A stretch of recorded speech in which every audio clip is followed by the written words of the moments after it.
দেখুন তো বন্ধুরা, পাপোশটা বানালাম কেমন হয়েছে।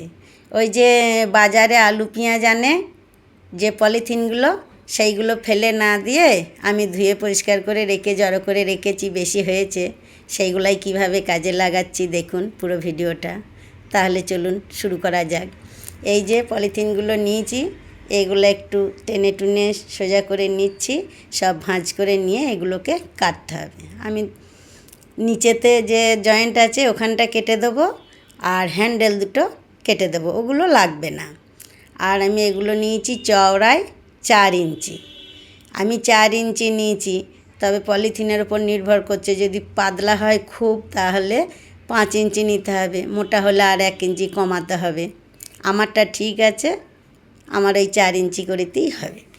এইভাবে আমি যতগুলো লাগবে সব কেটে নিয়ে তারপরে আমি জয়েন্ট করতে থাকব।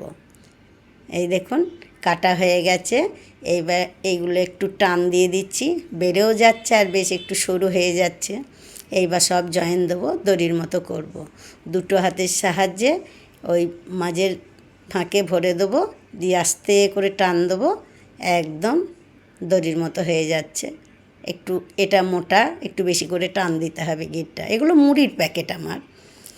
এইগুলোকে মাঝে ভরে দেবো, যেহেতু পাপোশ বানাবো একটু মোটা হবে, সেই জন্য আমি 2 রকম ব্যবহার করছি। তবে যত রং বেরঙের নেবে দেখতে ভালো লাগবে। এই দেখুন ঠিক দড়ির মতো হয়েছে। আর একটু নীল আর কালো নিয়েছি, সেটাও জয়েন্ট করব। এটা দিয়ে আমি ঘর তুলব, আর ওই মোটা অংশটা আমি ভিতরে রেখে দেবো মোটা করার জন্যে। সামান্য একটা সেফটি পিনের সাহায্যে দারুণ পাপোশ তৈরি হবে, সামান্য ফেলে দেওয়া কোনো জিনিসে। এইবার আমি একটা গিট দিয়ে দিলাম, সাদাটা দিয়ে 4-5 রাউন্ড আমি গোল করে নেব এইভাবে, কারণ ওইখান থেকেই আমি পাপোশটা বানানো শুরু করব। আবার এমনি চুড়িও নিতে পারেন, ছোট চুড়ির সাহায্যে যদি ঘর তোলা হয় তাতেও কোনো ঝামেলা হয় না। এইবার একটা পিন নিয়ে আমি নীলটায় পিন ভরে দেবো, তারপরে আমি বানাতে থাকবো। পুরো ভিডিওটা দেখবেন, আশা করি আপনাদের খুব ভালো লাগবে। দারুণ কাজের জিনিস বানানো হচ্ছে। প্রথমে একটু ধৈর্য ধরে দেখতে হবে, তারপরে একটু দেখতে দেখতেই বুঝতে পারবেন। এইবার সাদাটা ভিতরে থাকবে, মানে কালোটা ঢাকা পড়ে যাবে, সাদাটা ঢাকা পড়ে যাবে। নীল কালোটা দিয়ে এইবার আমি ওই ফুটোটা দিয়ে ভরলাম পিনটা। এইবার সাদাটা টেনে নিলাম, এবার আবার কালোটার ভিতর দিয়ে আমি তুলব সেফটি পিনটা। ঠিক এইভাবে একটু মন দিয়ে দেখবেন। এই দেখুন, প্রথমটা একটু অসুবিধা লাগে, 1 লাইন হয়ে গেলে তখন সেই বলে না অন্ধ মানুষে বানাবে, এগুলো এতই সহজ। আবার ওই ফুটোটায় ভরলাম, আবার এই কালো নীলের মধ্যেখানে আস্তে করে তুলতে হবে, আস্তে আস্তে তুলতে হবে। আর টাইট, খুব টাইটও দেবেন না, খুব হালকাও করবেন না, এইভাবে টানবেন। এই দেখুন, আবার এইরকম করেই আমি বুনতে থাকছি। আবার ওই ফুটোটায় ভরে তুললাম, আমার 1 রাউন্ড হয়ে গেল। 1 রাউন্ড হলো, আবার আমি এইটা জড়িয়ে নিয়ে আরও 1 রাউন্ড বুনবো, তারপরে ঘর বাড়াতে হবে। আর এগুলা বিনা খরচে 2 টাকার সুতোও লাগবে না। দারুণ পাপোশ তৈরি হবে বিনা খরচে। এইভাবে দেখতে থাকুন, আপনারাও বানাবেন। ভালোভাবে ভিডিওটা দেখলে খুব সহজেই বানানো যায়। এই যে আমার 2 রাউন্ড হয়ে গেছে। এইবার ওটাকে আমি একটু পাক দিয়ে কিলি পেটে নিচ্ছি সুবিধার জন্যে। এইবার আমি ঘর বাড়াতে থাকবো। প্রত্যেকটা ঘরে আমি 2 করে তুলব, আর নইলে না ঘর বাড়ালে টুপির মতো হয়ে যাবে, আর ঘর বাড়ালে বেশ পাপোশের মতোই ডিজাইনটা আসবে। আবার প্রত্যেকটা লাইনে যদি ঘর বাড়াই তাহলে একদম ছেতিয়ে যাবে, সেটাও ভালো লাগবে না।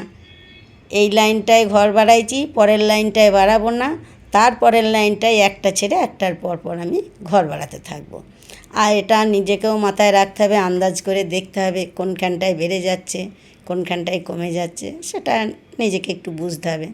আমি এই যে 2 করে করে ঘর বাড়াইছি, আর কত সহজ দেখুন। যদি ভাবেন যে একটু টাইট লাগছে, তাহলে একটা পেন নিতে পারেন। পেন নিয়ে ফুটো করে নেবেন, একটু ঢুকিয়ে নিয়ে পিনটা ঢোকাবেন, সহজেই। আর আমার চ্যানেলে কিন্তু কাঁটাতে কুরুশে সেফটি পিনের দ্বারাই দেওয়া আছে। এই দেখুন, আমি একটা অসুবিধা লাগছিলো, আমি পেন নিয়ে ফুটোটা বড় করে নিলাম। চ্যানেলে দেওয়া আছে নানান রকম হাতের কাজ, রান্না, দেখে নেবেন। ভালো লাগলে অবশ্যই বন্ধু হয়ে পাশে থাকবেন, চ্যানেলটিকে সাবস্ক্রাইব করবেন, আর আত্মীয় বন্ধুদেরকে বেশি বেশি করে শেয়ার করবেন। এক পয়সা না খরচ করে দারুণ আমার পাপোশ তৈরি হবে। এগুলো আসন হিসেবে ব্যবহার করতে পারেন। টেবিল ক্লথ, পাপোশ তো বানাচ্ছি, টেবিল ক্লথ করতে গেলে কিন্তু আর একটু সরু করে কাটতে হবে, তাহলে ভালো হবে। এইবার কেটে নিয়ে আমি গিট দিয়ে নিচ্ছি, একটু পিন দিয়ে দিয়ে ভরে নিয়ে একটু বেড়েও গেল। আর বুনতে লাগলে মানে এই দেখুন কত সুন্দর হয়েছে। আর বুনতে লাগলে আর উঠতে ইচ্ছে করবে না, বুনেই যাই। দেখলেন তো কত সহজে বানানো হলো। আপনারাও চেষ্টা করে একবার হলেও বানাবেন, তারপরে আমাকে জানাবেন আপনারটাও কেমন হলো। আর বন্ধু হয়ে অবশ্যই পাশে থাকবেন। পরের ভিডিওয়ে দেখা হচ্ছে। ধন্যবাদ।